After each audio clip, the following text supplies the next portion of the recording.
Monaco Grand Prix, May 26, 2019. You are trapped inside a carbon fiber cockpit.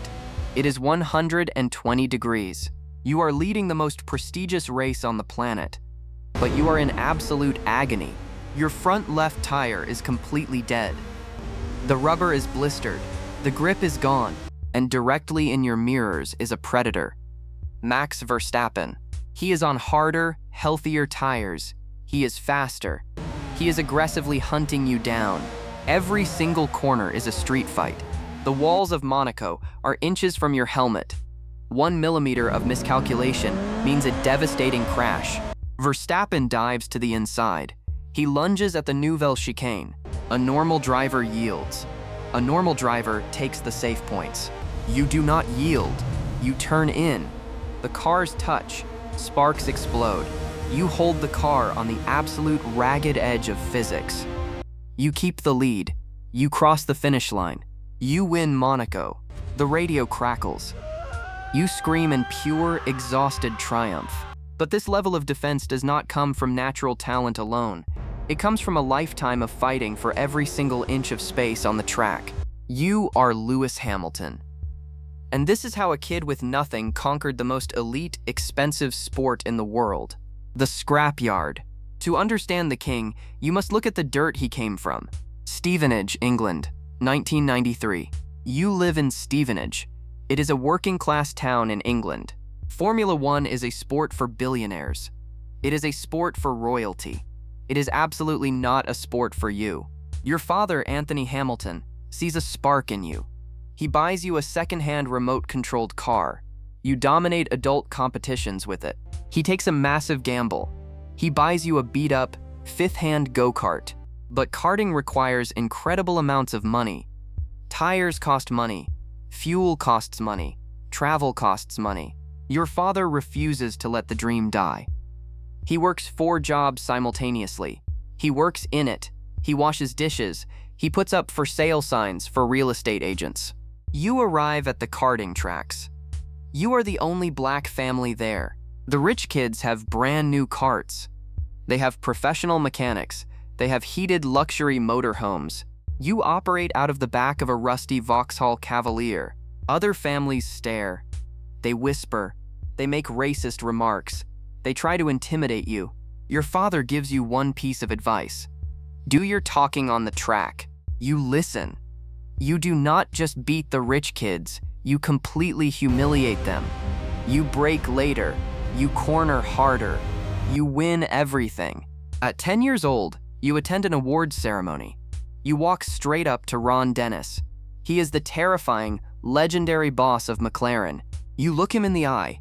You ask for an autograph. You tell him, "One day, I want to race your cars." He writes on your book, "Phone me in 9 years." He didn't know you were going to call much sooner. The Weapon Factory. It is 1998. You are 13 years old. Ron Dennis calls. McLaren and Mercedes-Benz sign you to their young driver program. You are no longer just a kid in a go-kart. You are a corporate investment. The training is absolutely brutal. Formula One cars pull up to 5 G-forces in the corners. It is the equivalent of a heavy man standing on the side of your head while you drive at 180 miles per hour. You must physically transform. You undergo vigorous, agonizing strength training. You build a neck like a heavyweight boxer. You wear heavy-weighted harnesses. You stand in front of BOTAC reaction boards. You hit flashing lights at terrifying speeds. You train your eyes to process chaos in milliseconds. You sit in multi-million-dollar simulators for hours. You memorize every single braking point. You master the microscopic art of cornering. You learn how to slide a car without shredding the rubber. You are forged into a weapon. The Rookie Revolution. It is 2007. You are 22 years old. You finally reach Formula One. The media expects you to be a quiet rookie. Your teammate is Fernando Alonso. He is the reigning 2-time world champion. He expects you to be his obedient number 2. You refuse. June 10, 2007. The Canadian Grand Prix. The lights go out. You launch off the grid. You drive with a terrifying, aggressive confidence. You do not make rookie mistakes. You hit every single apex perfectly. Alonso tries to break you. The entire grid tries to pressure you. You do not crack. You cross the finish line. You win your first ever Grand Prix. You step onto the podium. The world realizes a terrifying truth. You are not just a rookie. You are a complete revolution. A year later, you face the ultimate test of nerves. 2008 Brazilian Grand Prix. It is the final race of the season. The rain is pouring. You are fighting for the World Championship. You are in 6th place. You need 5th place to win the title. There is only 1 lap left. The track is soaked. On the very last corner of the very last lap, you hunt down Timo Glock. He is struggling on dry tires. You dive down the inside. You steal 5th place with seconds to spare. You cross the line. You win your first World Championship by a single point. You are the youngest champion in history at the time. The Downfall and The Uprise. But Formula One is a cruel, unforgiving sport. From 2009 to 2012, your career hits a wall. The McLaren cars are unreliable. The pit stops fail. The engines explode. You are driving brilliantly, but the machinery physically breaks underneath you. You watch other drivers win championships. You become frustrated. You become a shadow of the 2008 champion. You realize you have to make a terrifying choice. In 2013, you leave McLaren. You sign with Mercedes. The media completely tears you apart. They call it career suicide. Mercedes is a midfield team. They say you are chasing money. They say you will never win another race. But you saw the vision. Niki Lauda saw the vision. In 2014, the engine regulations change, and you unleash an era of absolute dominance. The Strategic Masterclasses. You win championships. You shatter records. But true greatness is defined by how you dismantle your rivals on the track. Bahrain 2014. The duel in the desert. You are fighting your teammate, Nico Rosberg. He is on softer, much faster tires. He has the ultimate strategic advantage. For 10 agonizing laps, he attacks you. He dives to the inside. He lunges at the hairpins. You deliver an absolute defensive masterclass. You place your car in impossible positions. You squeeze him to the absolute edge of the track. You force him to take the long way around. You win by just over a second. You break his spirit. Germany 2018. Your car breaks in qualifying. You start in 14th place. Sebastian Vettel, your ultimate rival, starts in 1st. The sky turns black. The rain starts to fall. The track becomes a terrifying ice rink. World champions are sliding off into the wall. Vettel crashes out of the lead in front of his home crowd. But you do not crash. You find grip where grip does not exist. Your strategy is flawless. You slice through 11 different cars in the pouring rain. You drive completely by instinct. You cross the line in 1st place. It is a stunning, impossible recovery. Italy 2018. You are in Ferrari's home territory. The Italian crowd despises you. Vettel is leading. You catch his slipstream. You hit 210 miles per hour. You approach the Roggia chicane. Vettel defends the inside. You do the unthinkable. You brake impossibly late. You drive completely around the outside of him. It is an audacious, disrespectful, breathtaking overtake. The contact sends him spinning. You silence the entire country of Italy. Brazil 2021.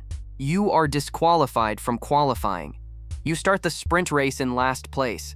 You charge through the field. You take engine penalties. You start the main race in 10th. You hunt down Max Verstappen. He forces you off the track. You do not flinch. You come back 3 laps later and pass him on the main straight. You prove that you do not just have the fastest car, you have the most ruthless, calculating racing mind in human history. The wilderness. You win 7 world championships. You tie the great Michael Schumacher. But then comes the second downfall. The end of 2021 breaks your heart. The regulations change in 2022. The ground effect era begins. The Mercedes cars are a disaster. They bounce violently. The porpoising literally bruises your spine. For 2 straight years, You do not win a single race. The media whispers again. They say you are too old. They say your reflexes are fading. They say your era is finally over. In 2025, you complete the biggest shock move in sports history. You sign with Scuderia Ferrari. Your first season in red is miserable. You go Grand Prix podiumless. You fight internal battles just to get the engineers to trust your setup changes. People stop listening to you. You are pushed to the absolute breaking point. The Red Climax. Outrun. But you do not quit. You keep pushing the team. You keep pushing the engineers. Which brings you to 2026. The new regulations arrive. The cars are lighter. They are agile. They perfectly suit your aggressive, late-braking driving style. Barcelona, Spain. June 14th, 2026. It is the Barcelona-Catalunya Grand Prix. You are 41 years old. You are racing against kids who grew up watching you on television. George Russell is on pole position. The physical toll is immense. The heat inside the cockpit is suffocating. The race is a brutal, tactical war.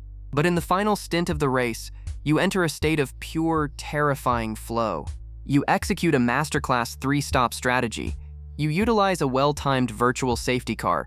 You do not miss a single apex. Your lap times are brutally consistent. You become a machine. You hunt down George Russell. You take the lead. The checkered flag waves. You cross the line. You win the 2026 Spanish Grand Prix. It is your 106th victory. It is your first Grand Prix win in Ferrari colors, ending a grueling 686-day Grand Prix win drought. You park the car. You stand on the halo. You raise your arms to the roaring crowd. They thought age would slow you down. They thought the young kids would replace you. They thought Ferrari was a mistake.